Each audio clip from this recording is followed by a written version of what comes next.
Personal yang binisita ni Presidente Ferdinand Marcos Jr. ing San Fernando, Pampanga, bang midake South at titulong gabon kareng hortilano. Ay report.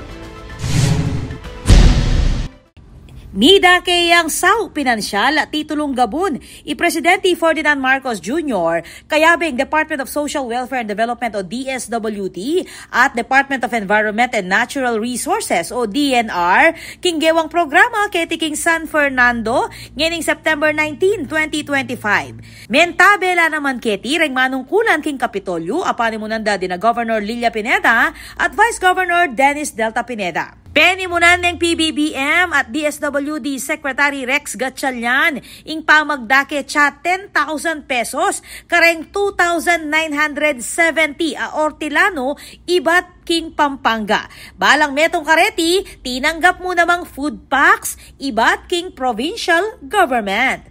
Ang mga titulo na ito ay pagkikilala sa inyong karapatan na magmamay-ari sa inyong sariling lupa.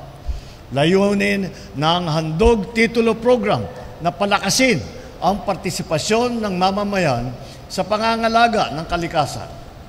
Hindi lang kayo o tayo ang makikinabang sa mga benepisyong ito, pati na rin ang mga anak natin at ang mga susunod na henerasyon na Pilipino. Katukinan iti, kayabe i-DNR Secretary Rafael Lotilla, mi biela naman reng land patent at deed of sale, kareng 520 a benepisyaryo. Saklo na niti ing residential free patents, agricultural free patents, special patents at deed of sale. Mi kanaya namang booth ing DNR para king pamamye 5,000 a seedlings bilang suporta king programang pangkalikasan.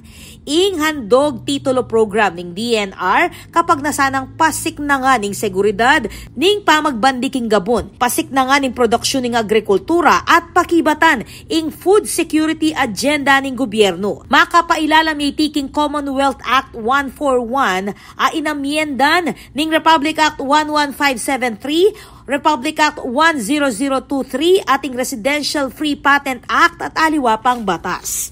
Ako po, Patricia Mamangon para King News Force Pampanga. Balitang tutuking Balen, susuyo.